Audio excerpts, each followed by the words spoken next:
Party स्थापना 2079 साल असार 7 गते भएपछि हामीले आजसम्म आइपुग्दै गर्दाखेरि केही अनुभवहरू गर्यौं र आजको अवस्था किन आयो भन्ने विषयहरू केही यहाँहरूलाई जानकारी गराउनु नै पर्ला। हामीले केही बेर अगाडि मात्रै उपसभापतिजीले भने जस्तै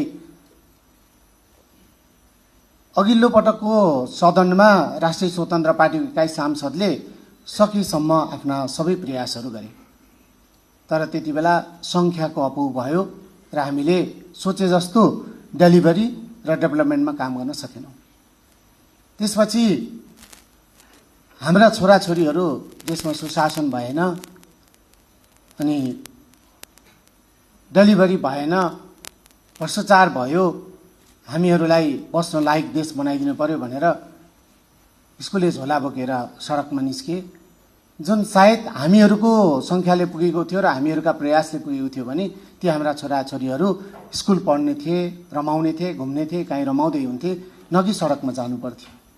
तर त्यो अवस्था सिर्जना भयो कि तत्कालीन सरकारले जनताको लागि काम गर्न सकेन भन्ने स्पष्ट त्यसले देखाएको थियो। उनीहरू त्यसरी निस्कँदै गर्दाखेरि तत्कालीन सरकार क्रूर बन्न पुग्यो र उनीहरूमाथिको हत्या भयो, जसले नेपालको इतिहासमा नेपालमा धेरै परिवर्तनहरू भए, तर भदौको 23 र 24 गतेको घटना तपाईँ र हामीले देख्यौं र हामीभन्दा धेरै साना छोराछोरीहरूले देख्ने एउटा बिर्सन नसक्ने घटनामा परिणत भयो। त्यसबाट आएको 2082 सालको निर्वाचन, हामीले 2084 सालमा निर्वाचन हुन्छ भनेर त्यसको तयारीमा राष्ट्रिय स्वतन्त्र पार्टी निरन्तर आफ्नो काम गरिरहेको थियो। तर त्यो भदौको 23 र 24 गते पछाडि आएको घटनाबाट आएको यो निर्वाचन, मैले पटक पटक भन्ने पनि गरेको छु, नेपालको इतिहासमा विगतमा भएका कयौं निर्वाचनहरू र भविष्यमा हुने कयौं निर्वाचन आउने निर्वाचन भन्दा यो फरक र विशेष निर्वाचन हो। यो निर्वाचनले फरक उपलब्धि हासिल गर्नुपर्ने नै छ भन्ने त्यो म्यान्डेट दिएर आएको निर्वाचन र यो निर्वाचन सम्पन्न गर्नको लागि अहिलेको अन्तरिम सरकारले गरेको अहम भूमिका, नेपालका सबै सुरक्षा निकायहरूले देखाएको अहम भूमिका, नेपाली जनताले रहेको तयारी, मतदाताहरूको तयारी, संसारभरि रहनुभएका नेपालीहरूले यसपटकको निर्वाचनलाई विशेष निर्वाचन बनाउनको लागि खेल्नुभएको भूमिका, यो सबैलाई राष्ट्रिय स्वतन्त्र पार्टीले एकमुष्ट हार्दिक कृतज्ञता ज्ञापन गर्दछ। यसपटकको निर्वाचनमा हामीले 182 सिट जित्दै गर्दा हामीले राष्ट्रिय स्वतन्त्र पार्टीका नेताहरूले अनि नीलो हाम्रो घण्टी चुनाव चिन्हले अनि यहाँ उपस्थित भएका हामी प्रतिनिधिहरूले जित्ता हासिल गर्यौं। तर यो देशले जित्न बाँकी छ र जनताले जित्न बाँकी छ। त्यसकारणले पनि आजको यो कार्यक्रम महत्त्वपूर्ण छ। हामीले देशले जित्ने गरी र ती दूरदराजका सबै नेपाली नागरिकले जित्ने गरी सबै नेपालीलाई अब भने मेरा लागि सरकार छ भनेर महसुस गराउने सरकार निर्माण गरेर डेलिभरीमा र डेभलपमेन्टमा सुशासन कायम गर्न र भ्रष्टाचारको अन्त्य गर्न हामीले काम गर्नुपर्नेछ। संसारभरि रहनुभएका विविध कारणले विदेशी बाध्य हुनुभएका ती तमाम नेपाली दाजुभाइ तथा दिदीबहिनीलाई अब भने म मेरो देश फर्कन सक्छु भनेर त्यो देखाउनु पर्ने व्यवहारमा हामीले छ। त्यसकारणले यसपटकको निर्वाचन एकदमै हामी मात्रै तयार भएर हामीलाई मात्रै विश्वास गरेर आएको भनेर हामी त्यति धेरै उत्साह पनि लिन हुँदैन।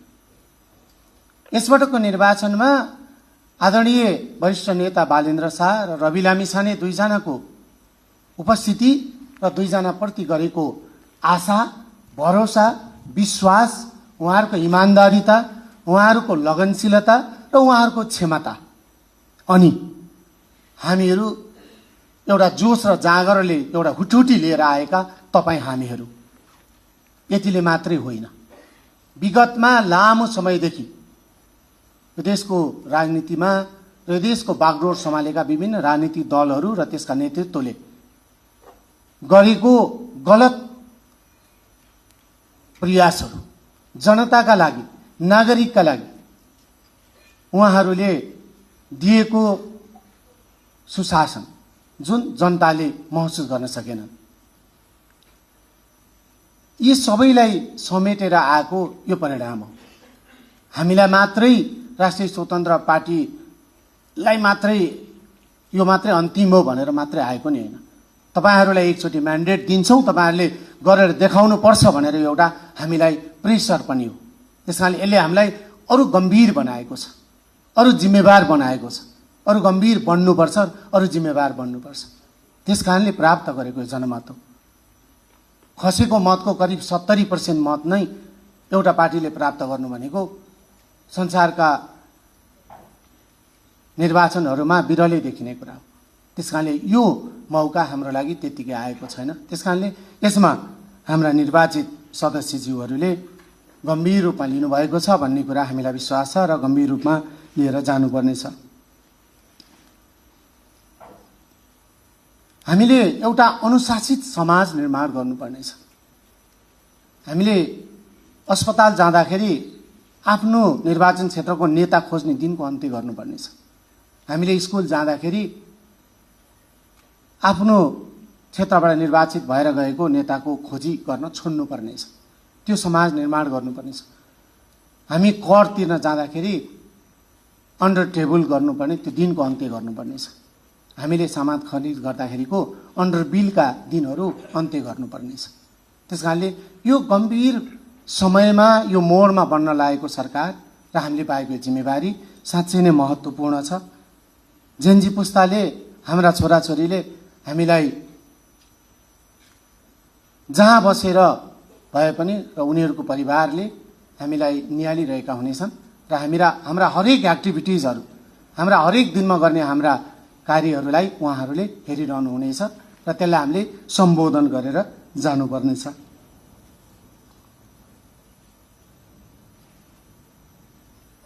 हामीले आफ्नो इमान्दारिता फेरि पनि दोहोऱ्याएर भन्न चाहे, हाम्रो लगनशीलता र हाम्रो क्षमतालाई नेपाली जनताको लागि, यो देशको लागि, राष्ट्र, राष्ट्रियता र नेपाली जनताको लागि सुम्पिनु पर्नेछ।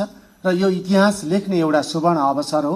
न कि इतिहास पढ्ने मात्रै होइन, हामीले लेख्ने यो अवसरलाई हामीले सदुपयोग गर्न सकेनौँ भने सायदै हामी आफूले आफूलाई माफ गर्न गाह्रो हुनेछ।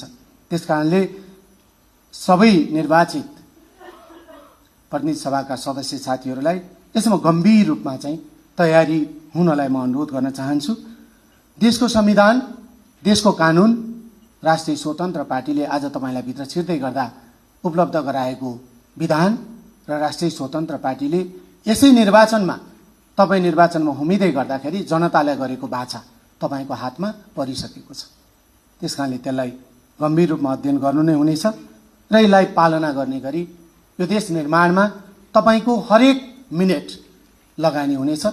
आन्तरिक द्वन्द्व, आन्तरिक खिचातानी, आन्तरिक लडाईँ, खुट्टा तान्ने प्रवृत्तिबाट हामी धेरै टाढा जानुपर्नेछ। यो देशलाई नयाँ सन्देश दिनुपर्नेछ, जनतालाई नयाँ सन्देश दिनुपर्नेछ। न कि अर्को निर्वाचनसम्म पुग्दै गर्दा नेपाली जनताले प्रतिपक्ष नै नहुने गरी राष्ट्रिय स्वतन्त्र पार्टीलाई मतदान गर्ने अवस्था सिर्जना होस्। त्यो काम भाषण गरेर र सधैँ आदरणीय पार्टी सभापति रवि लामिछाने र बालेन्द्र शाहलाई दौडाएर सम्भव छैन। त्यो तपाईँ हामीले काम गरेर सबैजनाले आफ्नो आफ्नो ठाउँबाट 100% काम गरेर त्यो रिजल्ट निकाल्नुपर्नेछ।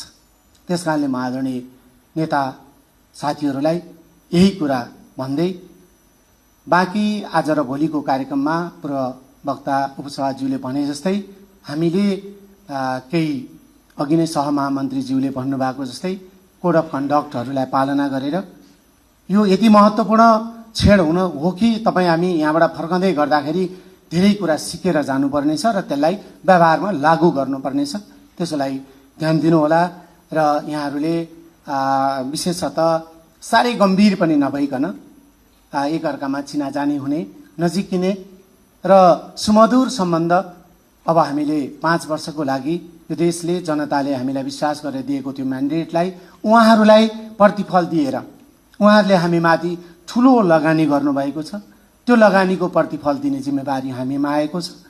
त्यो प्रतिफल दिने गरी सबैजनाले काम गर्नु नै हुनेछ भन्ने आशा र विश्वासको साथ यहाँबाट बिदा हुन्छु।